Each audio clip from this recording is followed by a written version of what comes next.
Bonjour, merci d'être là.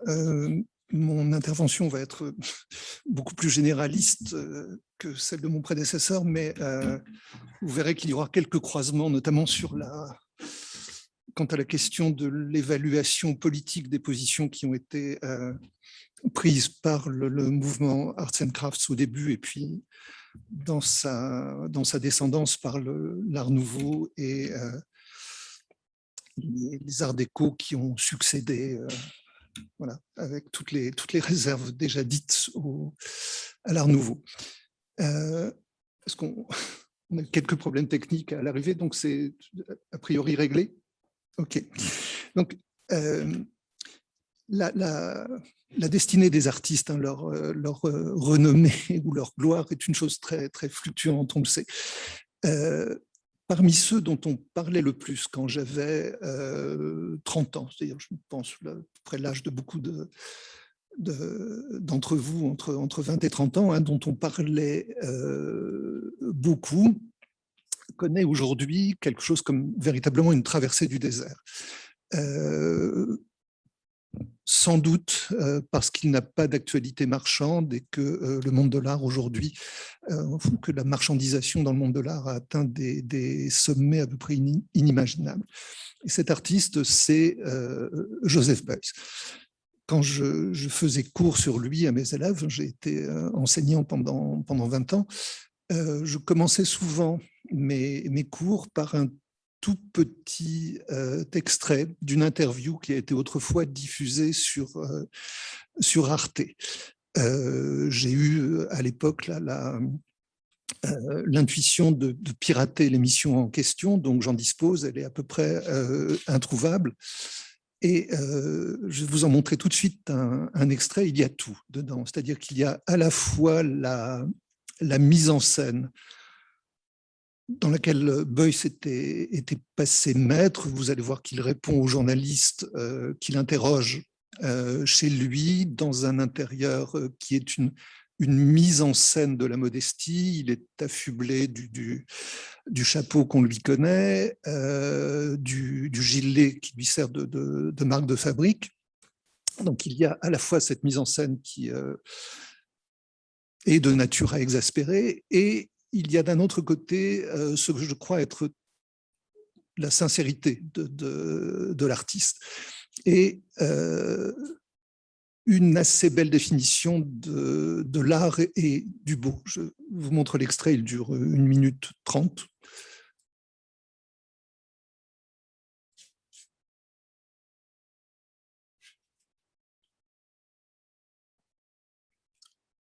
Alors, donc, ça me semble normal que dans le contexte de la technique nous trahisse. C'est la logique de l'industrie.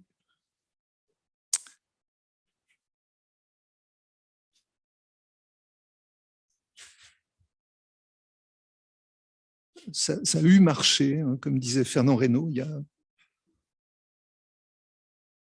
y a une demi-heure.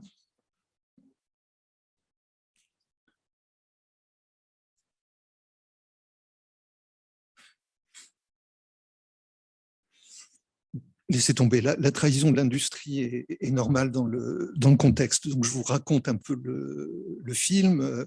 Beuys est en train est dans sa cuisine, sa femme vient le trouver en lui disant il faut que tu t'y mettes un peu, et elle lui tend une bassine et un chou, et Beuys se met à éplucher le chou. Le journaliste lui demande est-ce que ce que vous êtes en train de faire, éplucher un chou, est-ce que pour vous c'est de l'art, hein? On interroge sur la fameuse maxime « tout homme est un artiste », et Beuys répond « oui, c'est de l'art », dans la mesure où c'est une opération de transformation du réel avec un esprit et une volonté. Et puis tombe la question qu'est-ce que l'art pour vous? Et Beuys brandit le chou et dit non, ça a failli. Et il dit le beau, c'est l'éclat du vrai, hein, Glanz der Wahrheit, si je me souviens bien. l'éclat du, et puis le film s'arrête sur cette définition. L'éclat du vrai, c'est une assez jolie formule, hein, et hors contexte, on pourrait la faire dériver de Platon, pour qui le vrai, le bien, le beau sont étroitement solidaires. Mais je doute, je suis même absolument certain que Beuys n'a pas lu Platon autrement que dans des textes de vulgarisation assez superficiels. Mais qu'en revanche, l'éloge qu'il fait du travail humain bien conçu comme une définition de l'art, et cette idée que le beau est une forme du vrai ou la forme du vrai, ces idées, je crois, peuvent être très légitimement rapportées à une tradition que Beuys, en revanche, connaissait bien, celle des artistes politiquement engagés très concrètement contre les méfaits de la société industrielle, qui étaient les artistes d'arts and crafts et leur mentor William Morris et leur principal inspirateur, en tout cas le principal inspirateur de William Morris, qui était, pardon, j'ai un peu de mal avec la molette, mais avec John Ruskin. Alors on pourrait dire de Ruskin, je ne vais pas me donner le ridicule d'essayer de résumer sa pensée en quelques minutes, je ne peux en donner qu'un tout petit aperçu. On peut dire de Ruskin qu'il est à la fois le contemporain de la naissance de l'âge moderne, de l'ère industrielle, et parmi ses premiers et ses plus féroces contempteurs. Il est né en 1819, il est mort en 1900, donc il couvre, si j'ose dire, la totalité du 19e, pratiquement comme la reine Victoria. Elle est morte un an plus tard. Ils sont nés tous les deux en 1819, en Grande-Bretagne, donc dans le berceau de la révolution industrielle. Et c'est à berceau, hein, c'est à Londres, c'est-à-dire sur les lieux du crime, que Marx a vécu de 1849 à 1883, la date de sa mort, et c'est là qu'il a écrit le Capital. Marx et Ruskin auraient pu se retrouver, pas seulement à cause de la barbe hipster, mais à cause d'une détestation commune de la violence faite au monde par le capitalisme naissant. Mais le premier, Ruskin, Marx plutôt, croyait au progrès, alors que le second était plutôt partisan, et même résolument partisan, d'une régression bien comprise, quelque chose qu'on appellerait aujourd'hui dans le vocabulaire contemporain la décroissance. Et je vous parle de ça parce que il y a un autre lien entre le marxisme et Ruskin. L'emprise au XXe siècle du marxisme sur les sciences humaines, dont l'histoire de l'art fait partie, a longtemps maintenu, en tout cas particulièrement en France, Ruskin plus ou moins dans l'ombre ou dans les placards de l'histoire de l'art, bien rangé dans les traductions qu'a fait de ces textes Marcel Proust. Juste un exemple de ce, parce que mon assertion pourrait paraître totalement subjective, un exemple de cette mise à l'écart, de cette disqualification de Ruskin par une histoire de l'art d'inspiration marxiste. Cet exemple, c'est ce que dit Pierre Francastel de Ruskin dans Art et technique.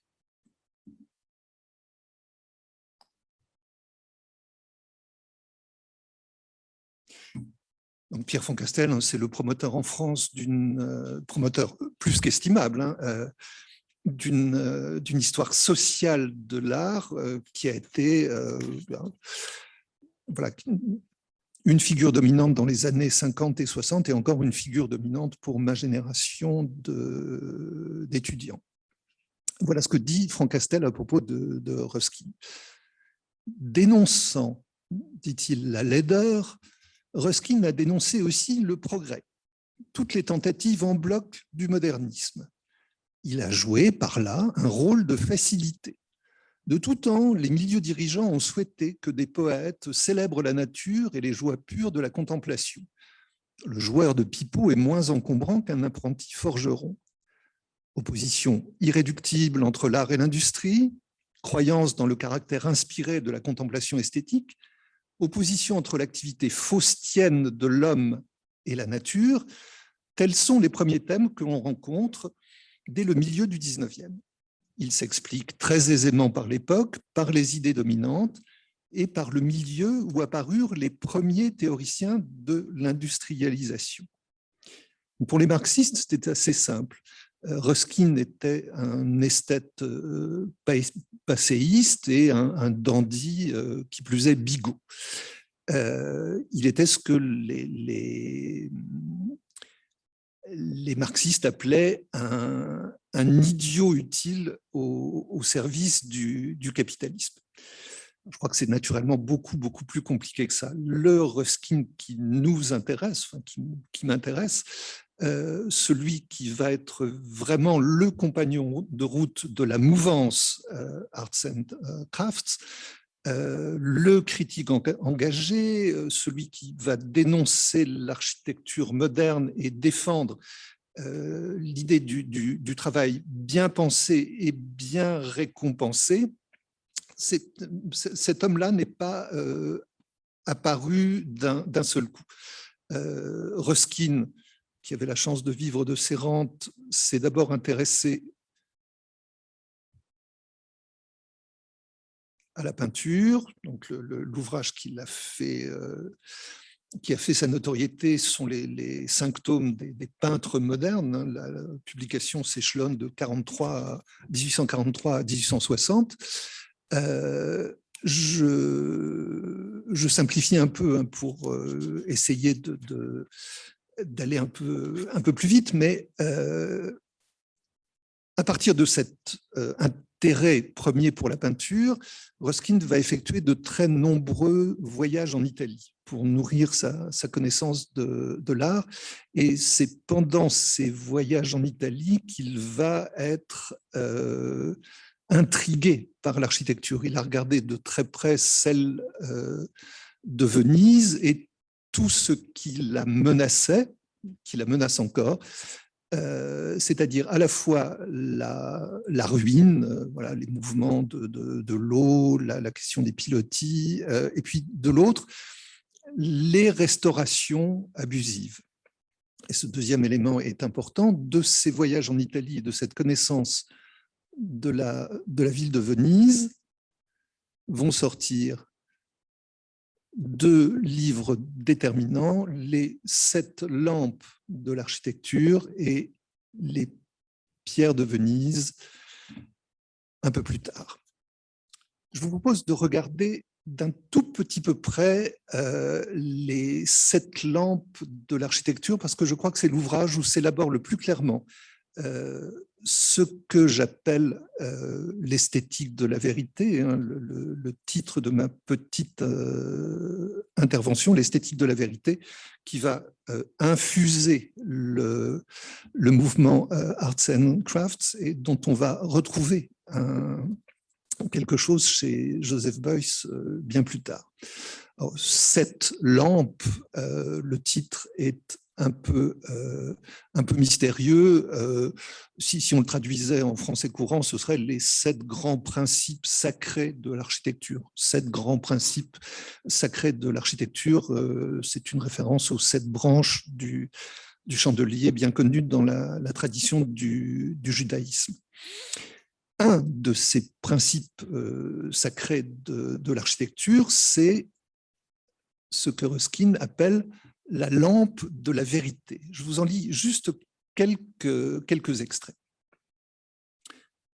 On pourrait croire, ce fut une idée répandue, que l'art de la peinture ne se propose pour but que de tromper. Non, c'est au contraire le rendu de certains objets présentés aussi clairement que possible. Par exemple, je veux montrer une montagne ou un rocher. je commence par en dire la forme, mais les mots sont insuffisants. Je dessine sa forme et je dis « telle était sa forme », puis volontiers je reproduis sa couleur. Les mots n'y réussiraient pas. Je teinte mon papier et je dis « telle était sa couleur ». Ce procédé se continuera jusqu'à ce que la scène entière paraisse exister. On peut prendre grand plaisir à cette existence apparente. C'est la communication d'un acte d'imagination, ce n'est pas un mensonge. Le mensonge ne pourra consister que dans l'affirmation de son existence, ce qui n'est jamais un seul instant fait, impliqué ou cru, ou dans une fausse reproduction des lignes et des couleurs, ce qui, à dire vrai, se fait et se croit constamment pour notre plus grand préjudice. Une exécution aussi méprisable est une duperie, en ce qu'elle approche précisément de la ressemblance. Donc, j'évoquais Platon il y a quelques instants. Pour Platon, toute chose en ce monde est la version dégradée et imparfaite d'une idée. Un véritable lit, c'est une idée, c'est une forme dégradée de l'idée du lit. Et donc, si on peint ou on dessine un lit, on a une dégradation de la dégradation de l'idée. Donc on est loin de la vérité. Ruskin ne condamne pas du tout ça dans la peinture, il ne condamne que le trompe-l'œil qui fait croire à l'existence réelle de ce que montre le tableau. Et trompe-l'œil, dans l'expression en français, il y a déjà l'idée de mensonge. Et il passe de cette idée que la peinture n'est pas mensonge, mais au contraire vérité qui passe par l'imagination, il fait le saut dans le domaine de l'architecture. Je poursuis. Les violations de la vérité qui déshonorent la poésie et la peinture sont pour la plupart donc limitées à l'exécution de leur sujet. Il est en architecture une autre violation possible de la vérité, moins subtile, plus méprisable, c'est l'affirmation positivement mensongère de la nature des matériaux ou de la dépense de travail. C'est un méfait au sens le plus complet du mot. Il se doit aussi absolument blâmer que tout autre délit moral. Il est indigne à la fois des architectes et des nations. Partout où il s'est répandu et où on l'a toléré, il a été l'indice d'un singulier avilissement des arts. Les mensonges architecturaux se peuvent, d'une manière générale, considérer à 3 points de vue. Premièrement, la suggestion d'un mode d'infrastructure ou de soutien autre que le véritable, comme dans les pendentifs des voûtes de style gothique finissant. La peinture des surfaces dans le but de figurer d'autres matériaux que ceux dont elle consiste réellement, comme dans la marbrure du bois, ou la représentation mensongère sur ces surfaces d'ornements sculptés. Troisièmement, l'emploi d'ornements de toutes sortes moulés ou faits à la machine. Donc, Ruskin déteste évidemment les constructions de son temps, qui ne sont qu'une accumulation de mensonges, de faux styles antiques et des structures métalliques plaquées de pierre. Mais pour lui, la décadence commence bien avant avec le gothique flamboyant, c'est-à-dire avec le moment où les progrès de la technique permettent aux constructeurs de laisser libre cours à une forme d'imagination gratuite. Pour Ruskin, il n'y a de vérité en architecture et donc de vérité dans le monde, puisque l'architecture est un art social qui façonne notre environnement quotidien. Il n'y a de vérité dans le monde que dans le respect des matériaux qu'emploie l'architecture. Il n'y a pas de vérité sans obéissance à des lois qui nous dépassent. Et la conclusion de Ruskin, s'agissant de la vérité, de l'obéissance aux lois, est tellement belle que je ne résiste pas au plaisir de vous la lire. En substance, parce que le style de Ruskin est toujours... il est très beau, mais il est assez empoulé, un peu complexe quand on le découvre. En substance, Ruskin nous explique que nous devons obéir à la logique des matériaux parce que Dieu lui-même nous donne l'exemple de la beauté par le respect des contraintes. Dieu pourrait tout faire, il est Dieu, mais non. Il se fixe à lui-même des contraintes en sorte qu'il est à les respecter. Je vous lis le petit paragraphe de Ruskin. Avant de quitter le sujet des mensonges de construction, je voudrais enfin rappeler à l'architecte qui se dit que je limite inutilement et étroitement ses ressources et son art, que l'on atteint à la plus haute expression de grandeur et de sagesse par une noble soumission à certaines restrictions, d'abord volontairement consenties, ensuite prévues et réfléchies. Rien n'en témoigne autant que ce gouvernement suprême, exemple en même temps que centre de tous les autres. La sagesse divine ne nous est et ne nous peut être révélée que par sa lutte contre les difficultés que la toute-puissance divine admet volontairement et dans le but même de lutter contre elles. Ces difficultés, n'est-ce pas, se présentent sous forme de lois naturelles et de décrets susceptibles d'être bien des fois et d'innombrables manières transgressés avec un apparent profit, mais qui jamais ne se violent, quelles que soient les dispositions ou arrangements coûteux que peut nécessiter leur observance pour la réalisation de buts déterminés. L'exemple s'adaptant le mieux à notre sujet se trouve dans la structure des os des animaux. On ne saurait, je crois, expliquer pourquoi le système d'animaux nobles n'aurait pas été rendu capable, comme l'est celui des infusoires. Donc les infusoires sont les petites créatures marines.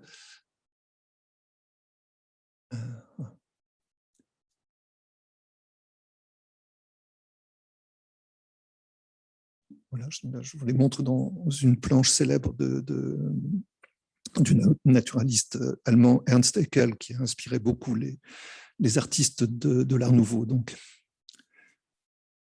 je reprends.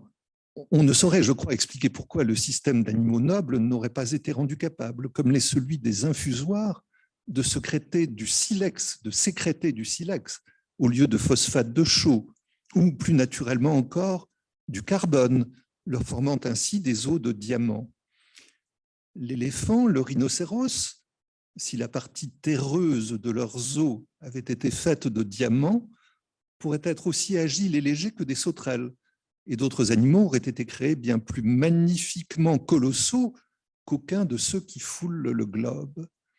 En d'autres mondes, nous pouvons peut-être imaginer de semblables créations, une création différente pour chaque élément, et les éléments sont infinis. Ça, ce n'est pas tout à fait vrai, mais bon. Mais ici, Dieu a ordonné que l'architecture des animaux fût une architecture de marbre, non une architecture de silex ou de diamant. Tous les moyens sont bons pour arriver au dernier degré possible de force et de taille, mais dans les limites de cette grande restriction.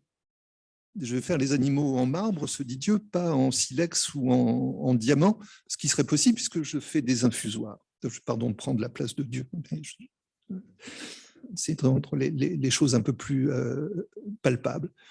Donc, tous les moyens sont bons, mais dans les limites de cette grande restriction.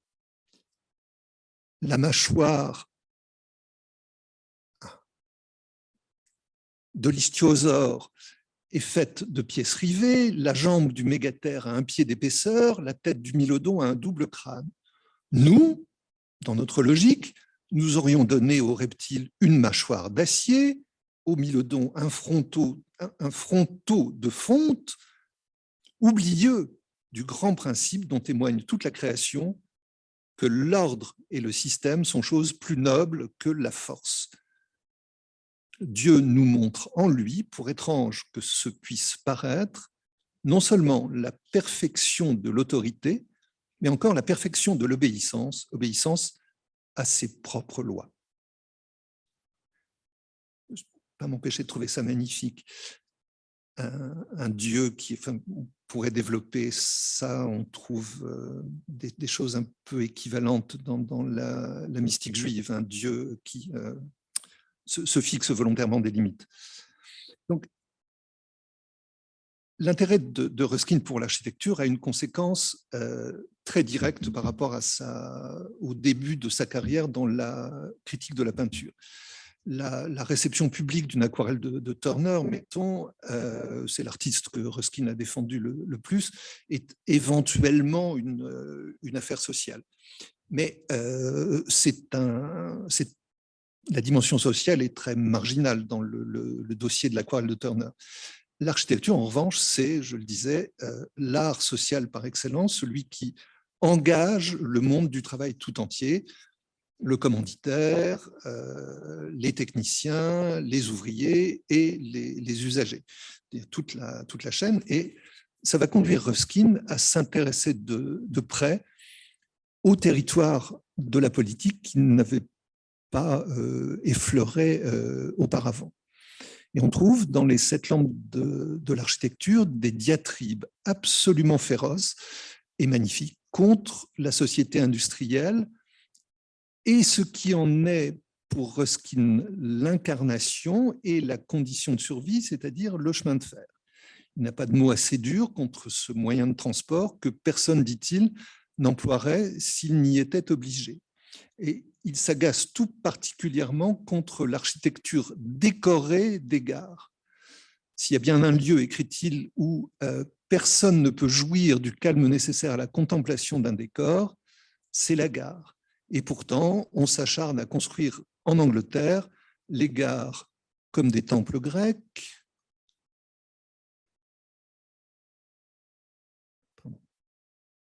ou comme des édifices gothiques, même si Saint Pancras est postérieur aux écrits de Ruskin. Donc c'est un mensonge total, et c'est l'image visible du malheur lié à la condition de l'ouvrier par rapport à celle de l'artisan.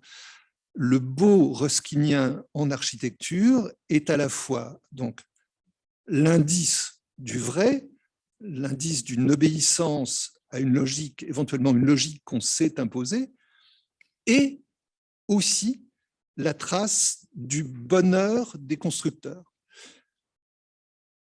Je crois, écrit-il, que la véritable question à poser, touchant tout ornement, est simplement celle-ci. A-t-il été fait avec joie?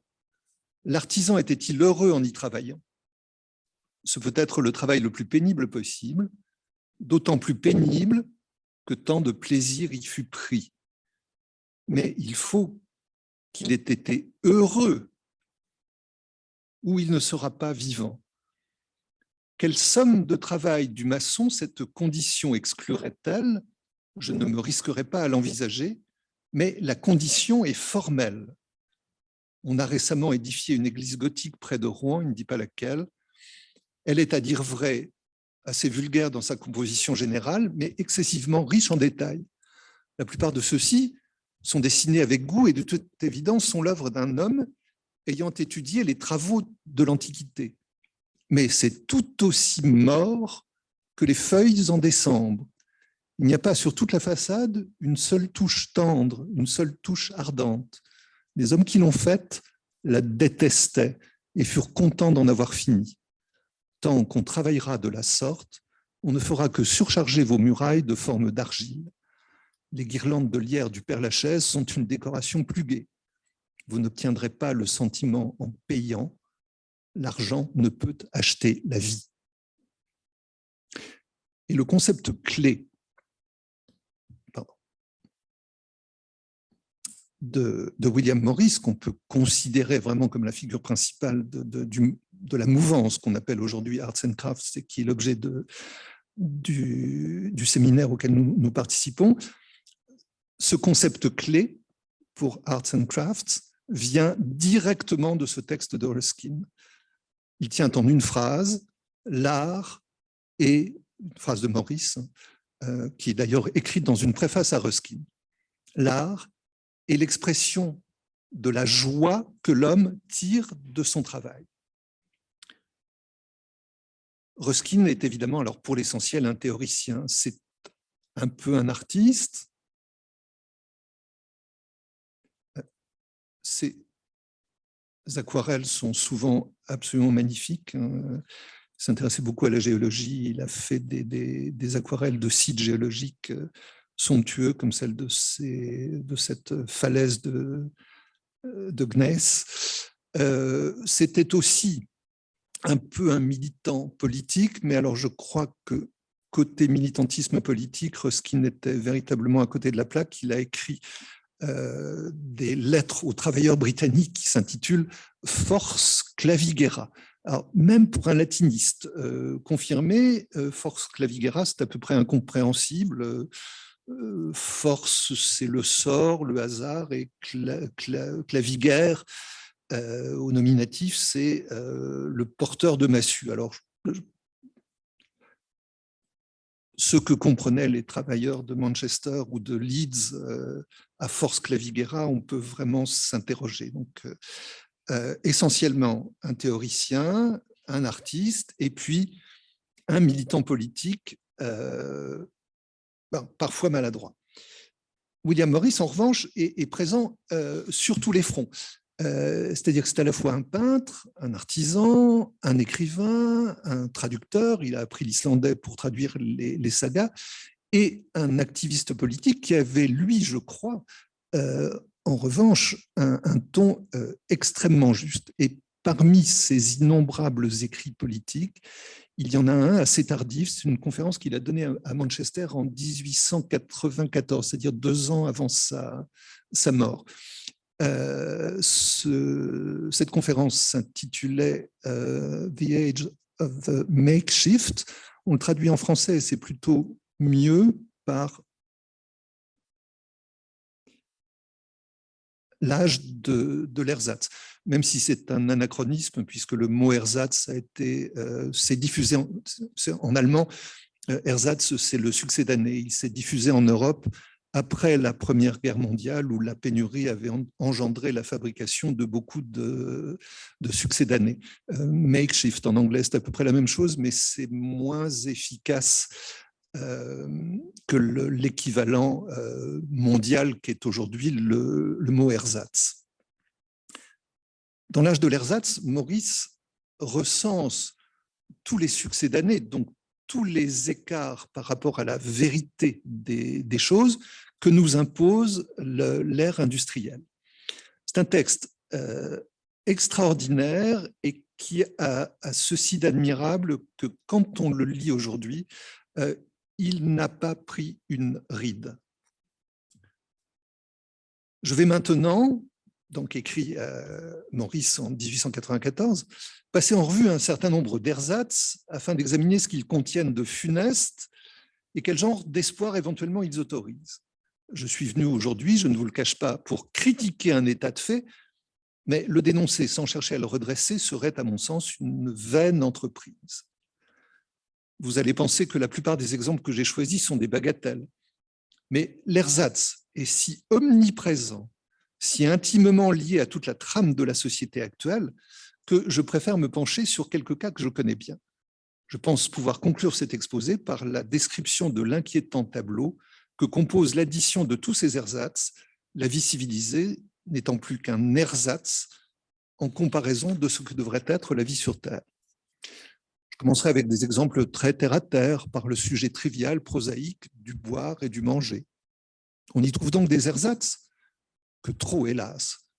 Vous avez tous entendu parler de ce qu'on nomme le pain. Je soupçonne cependant que vous êtes fort peu nombreux à avoir jamais goûté la denrée véritable, quoique l'ersatz qui l'a supplanté depuis longtemps vous soit familier. Dans ma jeunesse, c'est surtout à la campagne qu'on mangeait du pain digne de ce nom, et il était rare d'en trouver en ville. Aujourd'hui, le pain préparé par les boulangers des villages est plus mauvais encore que celui des villes. Les gens des campagnes, du moins de celles que je connais, ont cessé de fabriquer leur propre pain, ils l'achètent à la boulangerie locale, tandis qu'il y a encore 30 ans, ils le cuisaient chez eux. Il est désormais pratiquement impossible de trouver du pain. Et cela, vous devez le comprendre, est un trait essentiel du processus d'édification de la société de l'ersatz. On impose à toute une population un ersatz quelconque et en un laps de temps très court, l'authentique, le produit d'origine disparaît totalement. Il suffit de regarder autour de soi, autre détail apparemment futile, à quel point nous sommes comblés d'ersatz dans le domaine de l'habillement. Observez n'importe quelle foule moderne, qu'il s'agisse du va-et-vient habituel de la rue, des gens allant travailler ou se promenant, ou d'un rassemblement lié à la politique ou au loisir, la couleur des vêtements est un brun charbonneux d'où surgissent quelques nuances criardes, provenant toujours des vêtements féminins. Allez savoir ce qui nous retient de porter de belles couleurs harmonieuses, si ce n'est la tyrannie de l'ersatz quotidien. Quant à la forme de nos habits, elle est généralement si hideuse qu'un être arrivant d'une autre planète y verrait à coup sûr un signe de décadence.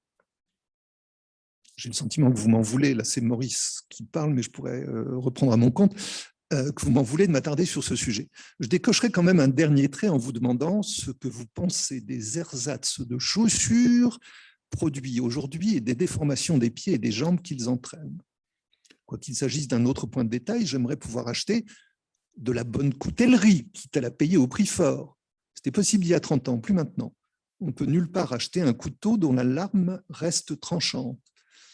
J'ai perdu l'autre jour une paire de ciseaux à ongles que j'appréciais depuis longtemps. Je m'apprêtais à en acquérir une nouvelle, mais j'ai dû acheter 3 paires avant d'en trouver une 4e qui ne coupe que médiocrement. Donc tout, pour Maurice, dans la société industrielle, du pain jusqu'aux ciseaux à ongles, j'ai sauté beaucoup d'exemples, n'est que mensonge funeste, et le pire de tous les mensonges, c'est naturellement celui qui touche à l'habitat. Considérons maintenant nos maisons et voyons de quels ersatz il s'agit lorsque leur construction remonte à moins d'un siècle. Il apparaît clairement, même à ceux qui ne font guère usage de leurs yeux, que presque toutes les maisons modernes sont de conception aberrante, d'aspect hideux et indignes d'être habitées. En outre, leur concentration dans les grandes villes transforme à tel point les rues qu'elles en deviennent repoussantes. Ces constructions sont ineptes. La majorité d'entre vous ignore sans doute quels absurdes ersatz ont remplacé les vraies maisons bâties à mesure d'hommes, droits et sensés. Par la force de l'habitude et parce que vous n'avez jamais connu mieux, vous pensez que ces habitations sont ce qu'elles doivent être et que leur taille est proportionnée aux moyens de leurs occupants, qu'elles aient 6 petites pièces ou 60 grandes, et que leurs occupants gagnent 60 livres ou en volent 60 000.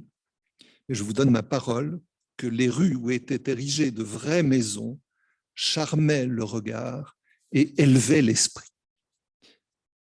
Alors, tout ça résonne évidemment beaucoup avec des idées que nous jugeons hâtivement contemporaines. Celle de la société de consommation, hein, la formule est d'Henri Lefebvre, celle de la société du spectacle de Guy Debord, la société de l'ersatz, c'est très, très proche de ce que Debord décrit comme la société du spectacle, qui n'est évidemment pas, comme j'entends le dire parfois, la société qui connaîtrait une omniprésence de l'image médiatique. Le spectacle, chez Debord, c'est le succès d'années de vie à quoi nous sommes condamnés, une apparence de vie qu'on nous fait passer pour la vraie vie. Donc, Société de l'ersatz, 1894, ça dit pratiquement la même chose que ce que vont dire Henri Lefebvre et Guy Debord plus d'un demi-siècle plus tard. Alors, il y a même un peu de ça chez Marx, mais c'est très bref. C'est dans le Capital, juste 2 pages qui concernent la transformation des biens en marchandises.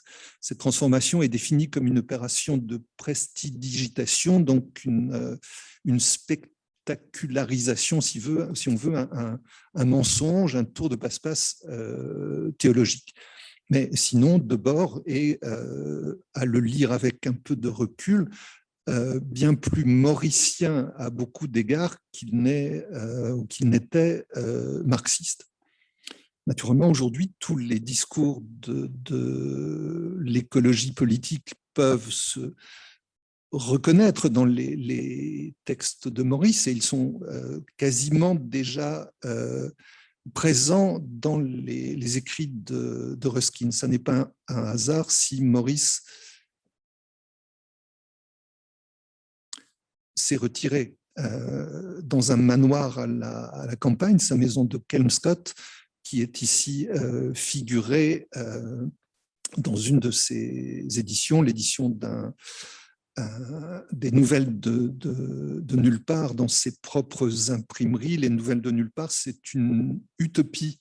C'est la description d'un monde où le socialisme mauricien a gagné.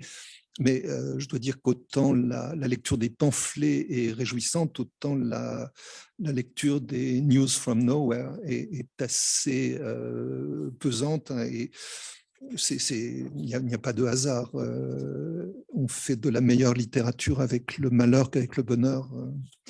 C'était la formule de Gide, on ne fait pas de la littérature avec des bons sentiments. Mais il y a tout de même de belles choses, hein, dans ce roman, et notamment touchant à l'écologie.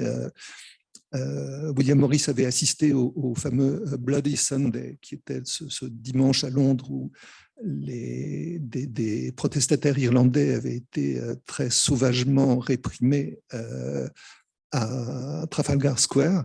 Et dans son roman, il imagine à la place de Trafalgar Square un verger d'abricotiers. Peut-être un pressentiment du réchauffement. Mais évidemment, ni Ruskin ni Maurice n'avaient les moyens scientifiques de penser l'apocalypse écologique. Ils avaient quelque chose qu'on pourrait appeler un pressentiment esthétique de la catastrophe. Et c'est là-dessus que j'aurais voulu m'attarder si on avait eu un peu plus de temps. Ce pressentiment peut se formuler de manière très simple. Pour Ruskin, pour Maurice, le monde industriel était laid, donc il était mensonger. Il était mensonger, donc il était laid. Et ce pressentiment esthétique, il fait complètement défaut à Marx. Et c'est passionnant d'étudier les socialismes comparés des uns et des autres. Et je voudrais, pour conclure, Romain, je dépasse de beaucoup mon temps. Voilà. Donc, tout ce que je vous ai raconté comporte évidemment, oui, et la philosophie de Maurice et de Ruskin comporte une part de nostalgie, mais elle n'est pas exclusivement nostalgique, et c'est ça qui est passionnant.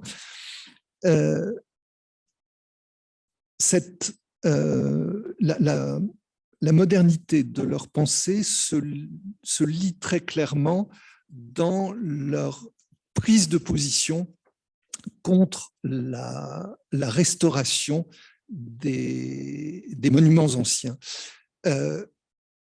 La position de Ruskin et de Maurice, c'est que les monuments du passé sont des exemples que nous devons choyer, que nous devons entretenir, mais que nous ne devons pas restaurer de manière sauvage, parce que cette restauration est une violation de la vérité du bâtiment, et que mieux vaut détruire un bâtiment que quand il est arrivé au terme de sa vie, hein, comme les histoires chez Truffaut, les monuments chez Ruskin et Maurice ont un commencement, un début et une fin. Quand le monument est arrivé à sa fin, on le détruit, on n'essaie pas de s'acharner.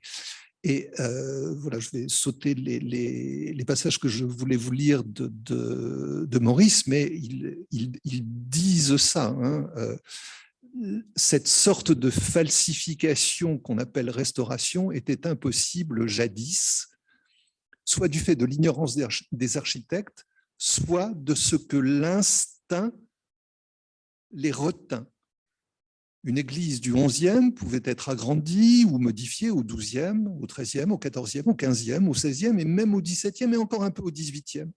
Chacun de ces changements, s'il détruisait une part d'histoire, lui en substituait une autre, l'esprit vivant des œuvres du temps. Donc, dans une esthétique de la vérité, quand on touche à l'architecture, le respect du passé est surtout l'opposé de l'acharnement thérapeutique. Et cette hostilité à l'acharnement thérapeutique, on le retrouve dans la pensée de Beuys. On trouve beaucoup de choses qui font penser à Ruskin, évidemment, et à Maurice. La préoccupation écologique, cette fameuse action à Cassel en 82 qui consistait à vendre des chaînes accompagnées de blocs de basalte pour contribuer au reboisement, mais c'est surtout sur la question de l'obéissance à la logique du matériau et l'illégitimité de la restauration que Beuys reprend littéralement les positions de Maurice et de Ruskin. Pour Beuys, l'obéissance à la logique du matériau est fondamentale. Il dit, j'aime assez cet exemple,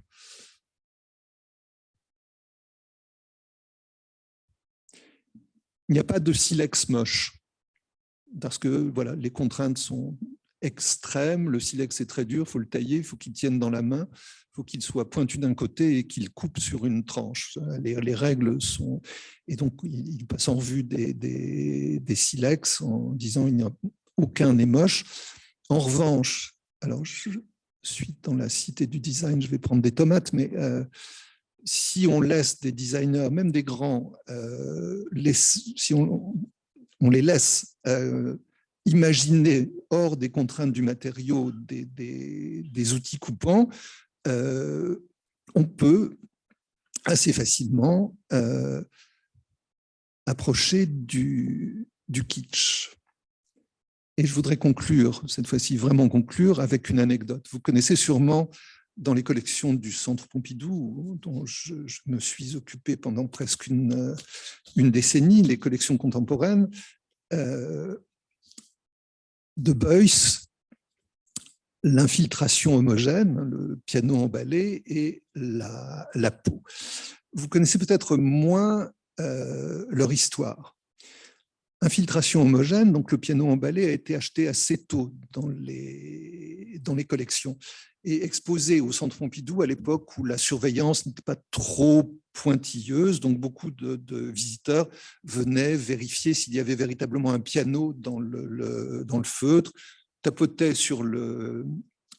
à l'emplacement du clavier pour voir si le piano était ouvert ou pas. Enfin, il venait palper la sculpture. Donc, au bout de quelques années, il y avait des creux, des bosses un peu partout. Les restaurateurs et les restauratrices du Centre Pompidou avaient entrepris d'ouvrir le feutre au scalpel et de disposer des coussinets pour redonner au piano son apparence d'origine. Beuys a été quand même consulté sur la légitimité de cet ajout de coussinets et il a dit de manière très ferme, vous n'y comprenez rien, il ne faut pas restaurer l'apparence, il faut respecter la vérité du matériau. Il a arraché l'enveloppe restaurée, il en a fait une œuvre qu'il a appelée La peau, qu'il a donnée au Musée national d'art moderne, et il a tout simplement refait une enveloppe neuve pour le piano d'infiltration homogène. Et si vous tapez aujourd'hui le nom de Beuys sur un moteur de recherche, c'est assez drôle parce qu'après les informations fondamentales, on ne trouve que des histoires de restauration, des problèmes de conservation. La Tate Gallery a dû désinscrire de ses collections un costume en feutre qui avait été complètement bouffé par les mythes. Évidemment dans la logique de Beuys, mais qui est là pour la faire respecter, avec l'autorité pour la faire respecter, il suffisait de retailler un costume de feutre. Mais on ne le peut pas, donc on utilise toutes sortes de choses. Les conservateurs expliquent qu'on trempe les pièces de Beuys dans de l'antimite avant de les exposer, mais pas plus de 6 mois, parce que les mythes, sinon, commencent à s'intéresser aux objets. Tout ça est complètement ridicule et complètement à l'opposé de l'esthétique de Beuys. Et tout ça a été pour dire que tout un pan de la modernité, si on accepte de faire commencer la modernité avec l'exposition universelle de Londres, 1851, et cette modernité que je fais aller de Ruskin à Beuys en passant par Maurice, mais on pourrait augmenter infiniment la liste, tout un pan de la modernité a vu clairement le caractère mortifère de la société industrielle. Mais ce courant a été systématiquement ringardisé, disqualifié, aussi bien par le productivisme marxiste, celui auquel croyait Franck Castel, que par le productivisme capitaliste, celui qui aujourd'hui maintient Beuys dans le placard. Ruskin était un joueur de pipeau, Beuys un nazi, sous prétexte, j'y pensais quand vous parliez de Maurice Dufresne et de son passage sous Pétain, qui, bon, là, il y avait quand même des choses à redire, mais ce n'est pas parce qu'on aime les arbres qu'on est un disciple de Heidegger. Ça peut être tout à fait indépendant, mais qui veut noyer son chien déclare qu'il a la rage. Donc, c'est assez simple de ringardiser et de disqualifier un artiste ou un théoricien. Mais si on commence à relire sérieusement aujourd'hui Ruskin, Maurice, Beuys, on se dit que voilà, l'histoire des théories de l'art moderne n'a pas été écrite exactement comme il fallait, et que si on regardait de plus près Ruskin, Maurice, l'art nouveau dans ses prémices, hein, Horta, Gallet, on se rendrait compte que l'idéologie progressiste qui semble la compagne naturelle de l'art moderne n'est pas la compagne naturelle, qu'elle est une des compagnes, mais pas la seule et pas la plus importante. Voilà, pardon d'avoir été si long, Romain.